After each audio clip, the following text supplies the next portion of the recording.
Hi guys, welcome to this really useful Q&A video. I love doing videos like this to help you in any way possible. All the questions from this video have come from Instagram. I love Instagram. It's a great way to interact with you guys, but it's also a great way for me to feed really useful advice, guidance, secrets for these crucial exams coming up. If you aren't already on Instagram following me, make sure that you do. At EconplusDal. There's a lot more useful stuff coming on there. I'm going to plow as much as I can to help you on Instagram. So make sure that you're following me if you aren't already. So many of you already are, which is great to hear. These questions are fantastic. So many great questions you guys have asked on Instagram. I've picked a selection of, I would say, the most important questions that can benefit everybody, regardless of the exam board you might be studying. So here we go. Let's get into question number one. So the first question comes from Kushi. Shout out to you, Kushi. Great little video you've asked, which is, in your judgment, your final paragraph on a long essay question on a 25 marker, how do we weigh up the arguments? Well, first of all, well done for saying it's a judgment. It's not a conclusion. So the last thing you want to be doing is summarizing your arguments. No, you'll get no credit for that. It is a judgment. So your job in that final paragraph is to answer the question explicitly. Whatever the question has been asked, answer it very explicitly, no sitting on the fence. The next thing you do, you've got to justify why. So this is where weighing up your arguments is very significant. Okay, what you've got to make sure that you do when you weigh up your arguments is not just to repeat the arguments you've already said in your essay. You've got to weigh them up now. So what you can do, you can still talk about an argument or two that you've used above in your main essay, but now you're weighing it up. Now that is different. So if you're now saying this is the most significant argument, or this point is the most relevant, now that is different. But the key way of doing that is by using evidence. Now that's going to separate you from repeating your arguments. It's going to separate the point from exactly the same way in which you used it in your essay above. If you're bringing in evidence to weigh it up, evidence you haven't already used, that's a great way to go. So look to do that. You've got to have evidence, otherwise how can you weigh up your arguments? So using evidence, using context, but also what you might find useful is, alongside something that you've already talked about above, you might want to bring in something new as well, maybe a point you haven't used, which together with a point that you said is very significant with evidence, gives your judgment even greater weight. So take an example. Let's say there is a long essay question about the effectiveness of a subsidy to encourage consumption of goods that generate positive externalities. Your judgment might start by saying, do you know what, a subsidy is not very effective. It's not a very good way of encouraging consumption. Okay, that's your answer. Your justification, your weighing up of arguments might be cost. So you might argue it's too costly for the government to afford a subsidy. Now you might have already mentioned that above in your main essay, but now you would weigh it up. So you say this is the most significant argument. Why are subsidies not effective? Because the government in the UK simply can't afford it. Now you want to bring in evidence you haven't already used. So you might say, look, the state of government finances is such that they can't afford it. Or you say we are in a period of austerity, we're in a period of clawing back on government spending. You know, you might want to bring in stats about the national debt, about the budget deficit, about objectives with government finances. Now that's weighing up the argument with evidence. But also you might say, alongside this argument, the government can't even control how producers are going to use the subsidy.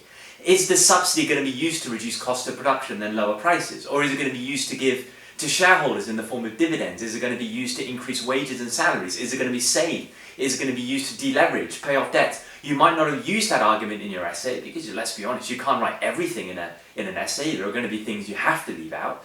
Then maybe you can bring that in and say, look, mixed in with the fact that the subsidy is really expensive and can't be afforded, the chance of government failure if they went ahead is so high. You know, so that's how you weigh it up. So look to bring in evidence, new evidence that makes your point different, even if you've used it already, but also if you can bring in something new alongside a point that you're weighing up, then that is fantastic. Then your judgment really is going to be solid and it's going to be good justification of your answer. So great question, that's something everyone can benefit from. James asks a very good point. He says, how can I improve my analysis? Well, everybody in their exam needs analysis. Analysis in economics just means how well do you know your theory. Knowledge of theory, that's what analysis is. The better you can showcase knowledge of theory, the better the depth of analysis in an exam. Now, analysis is very important. I've got certain techniques. I've got a very powerful technique called PCC.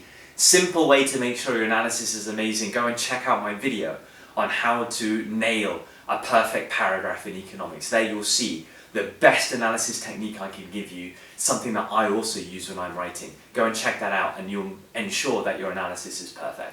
Esa Freedy asks a great question. Shout out to you, my friend. This is a quality question and one that a lot of you have asked, and that is, what are the most common mistakes in a long essay question?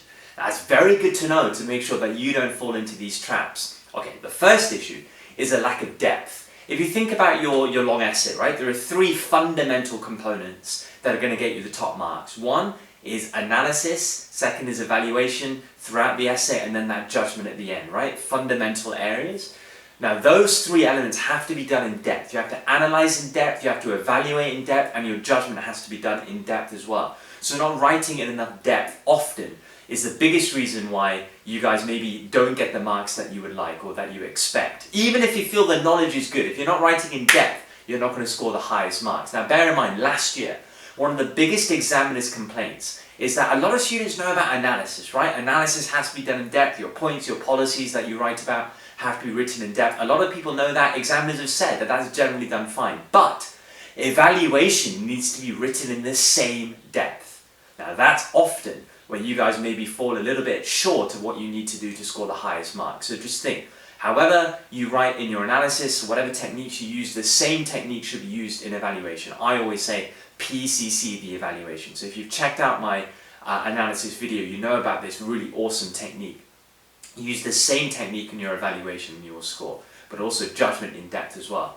Another major issue is the structure of long essay questions. If it doesn't read well, examiners are going to dock you marks. So have a structure in mind, stick to that structure, and that's going to add to readability. Don't be messing around and not having a nice simple structure that an examiner can read. And last major issue, this is a huge one, is not writing in context. Exam questions are always going to be given to you in a context, linked to a certain example, linked to a certain scenario. Now maybe you've got extract material. If that's the case, use the extract material. Make sure all the points you're making, analysis, evaluation, and your judgment are relevant to the context that you're given, relevant to the extracts. If you make points that are completely random, theoretical, still correct in theory, but not relevant to the context, examiners won't score you for that. You won't gain credit for that, even if theoretically they are significant. If they're not relevant to the context, you're not going to get any credit. But even on questions where you don't have extract material, you're expected to write in context, linking to examples, linking to facts, figures, stats, linking to actual scenarios. So your job is to make sure every single one of your points is relevant, is linked to an example, is linked to a scenario, has got some facts and figures to back up what you're saying. That's so important, to write in context. Otherwise you won't score at all. It might surprise you, but you won't score at all, even if what you're writing is theoretically correct. So great question, some very important answers there. Ed asks a really good question. A lot of you seem to be asking about labour markets. You're a little bit concerned about labour markets coming up. Well, it's an examiner's favourite, so we can expect it's going to come up. It generally does. It's a big topic area, so it'll be strange if nothing is asked about it. And often if it comes up, it's going to be a question around labour market failure, and then policies to deal with it, and that is exactly what Ed's question is. So Ed has asked, what are the labour market failures and what are the solutions to them? Alright, good question, Ed.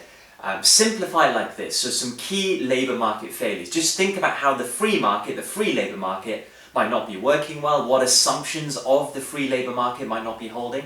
So think about some imperfections first, like monopsony power, like trade union power, good way to go. Think about imperfect information in the labour market. Think about immobilities in the labour market, occupational immobility of labour, geographical immobility of labour, and how that can link to unemployment in the labour market, and also a lack of labour market flexibility. That's a good way to go. You can think about income inequalities, equitable source of market failure, always an examiner's favourite to go there. You can think about discrimination in the labour market as well, problems linked to that. So wage differentials too. You've got all of these different sources of market failure in the labour market. Once you know those, I think the policies to deal with those are very simple. But just knowing those as labour market failures, they are likely to then be long essay questions when you apply the policies to fix them. So none of those are difficult. I've got plenty of videos in the labour markets playlist that will cover all of that. But maybe write that list down and then you can focus your revision on those market failures, why they occur, and then the policies to deal with them. Great question, Ed. That should sort it for you.